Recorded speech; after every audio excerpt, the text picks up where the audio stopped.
This is the brand new Guinness World Record largest ever elephant toothpaste foam experiment. In today's video, which is partially sponsored by LastPass, I'm going to walk you through everything we had to go through to get to this point, as well as some really cool side discoveries we made in our hundreds of hours of testing along the way. The main ingredient for elephant's toothpaste is hydrogen peroxide. It's the same stuff you pour on a scrape to disinfect it. The thing is, the bonds that hold the hydrogen and oxygen together are pretty weak. So if we poured some of this in here and just left it for a while, it would keep releasing oxygen and eventually you'd be left with just water. However, if you add a catalyst like potassium iodide, you can make that slow process happen almost instantly. So that's cool, but we can make it way more impressive if we add one key ingredient: soap. So if we pour this in and then do everything else the same, now when the oxygen is released, the soap captures it, creating bubbles and foam. And then finally, if you do all that again, only now you add food coloring and use a flask that tapers like this, you can focus the expansion of foam so it looks maximum awesome.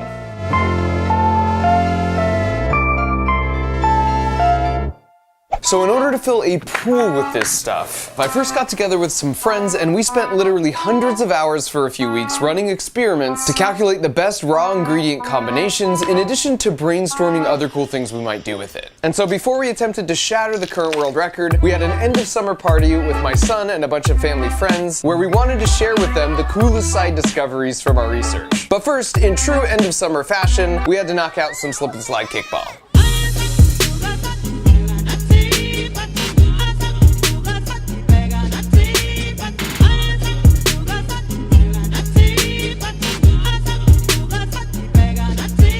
I plan to kick things off by attacking them with an elephant toothpaste gun we made, as revenge for when a bunch of these same kids ambushed me on a recent beach trip and then offered me some cookies, which were just 6 massive cockroaches. And I hate cockroaches.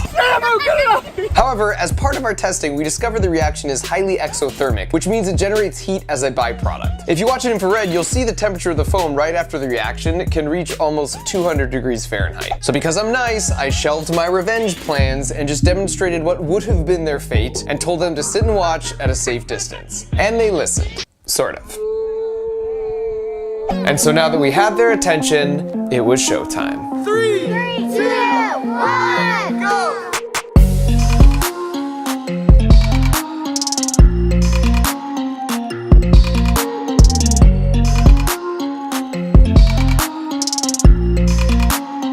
This one's called the Melted Unicorn.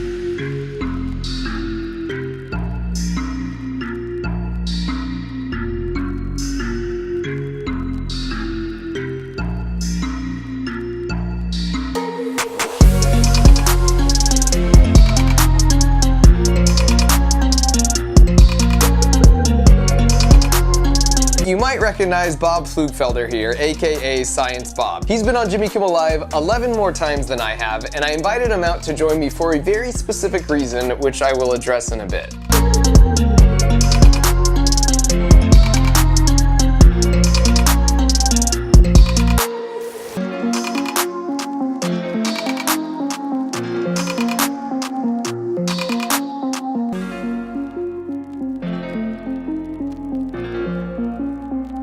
And so with the success of the science show behind us, it was now time for phase 2. So we are here standing in an empty swimming pool, about to try and break the world record for elephant's toothpaste. You want to tell the good people who owns the current world record, Bob? I do. You want to tell the good people who's about to not own the world record, Bob? Pretty confident, aren't you?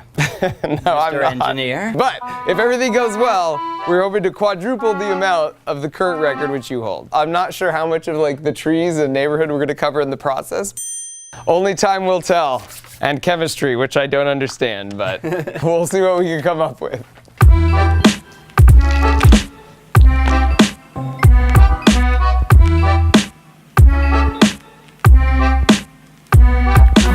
We wanted the foam to be safe to play in afterwards, so we used ordinary baking yeast as our catalyst. We could have bought yeast in big buckets, but it turned out it was cheaper to get them in 1-pound bags. The only downside to that is then you have to cut open 180 1-pound bags of yeast, but that's why we have Science Bob.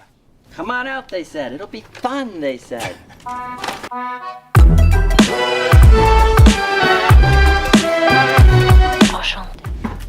This is an emergency tarp system. So if we did our math right, it shouldn't overflow. In the case that it does, we have these tarps here to contain all of the foam from not going everywhere in the yard. So we hope for the best, plan for the worst.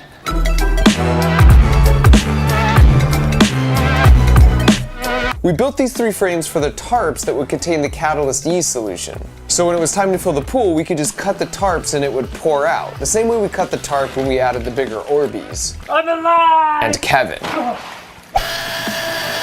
It's go time, baby. We're probably like 7 minutes out. Got a bunch of kids inside who are just raring to get out. The challenge here is this water's warm. We didn't build these containers big enough, so this will start rising. So it's sort of a race against the clock before it starts overflowing. We still have to add the soap, and then we have to add the food coloring.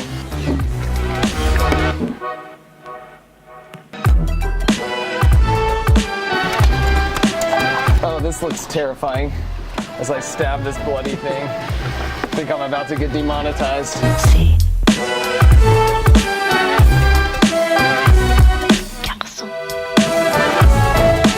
Okay, now we're adding the soap. This is what will actually make the bubbles. Soap isn't part of the reaction. 2 more soap buckets. Oh, as you can see, that bucket's filling up real quick. So after a few final touches, we were ready to go. 3, 2, 1. Now before we got the tarps, I want to point out I'm not a chemist. With the physics and engineering problem, I'm way more comfortable understanding the parameters and getting closer to the final solution off the bat. But chemistry is just little molecules I can't see, and it feels a lot like trial and error without any guarantee it will actually scale up predictably. This was feeling like the nightmare of the Jello pool all over again. To get to this point, we had ran over 150 tests, sometimes at great peril to that which we hold dear. And so once again, if this was a total failure, it wouldn't be from lack of effort. Having said all that, here she is. 2, 1, go!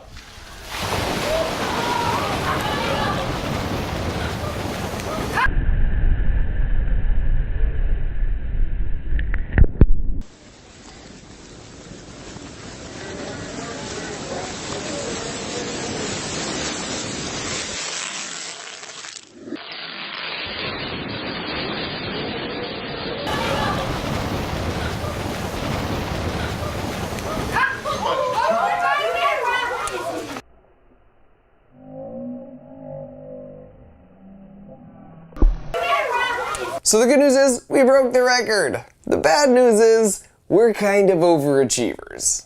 Uh-oh. It's coming up! The great tsunami! Hey, hold this. Well, goodbye, camera. Okay, stand back off the tarp. Well, goodbye, camera. Oh, we need to grab them, stand back. Hold this up, Bob. Okay? Woo!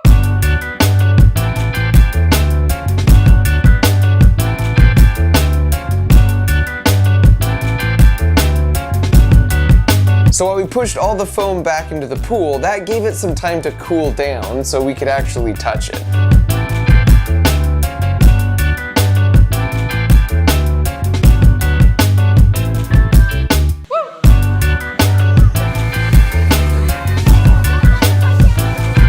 The drone was super cool because not only did it make the foam look like an alien cocoon, but you could see it travel in infrared because it would expose the much hotter lower layers of foam as it flew around. What do you guys think? Do you think this is gonna float? No! No? Alright, here we go.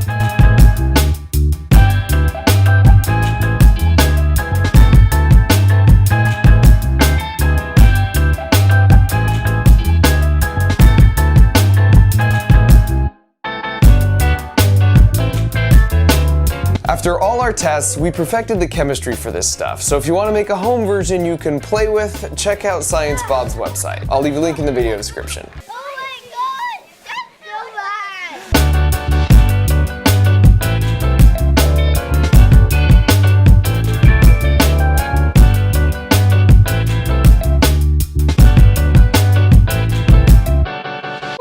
All right, Bob. Sorry you're looking at an obsolete piece of material there. I had it for over a year. You did have it for over a year, but all good things must come to an end. say I was mad, but darn, that was a lot of fun. That was a lot of fun. And I have good news because you are still the world record holder. I'm putting you on there with me, buddy. Oh, yeah. Nerd hug.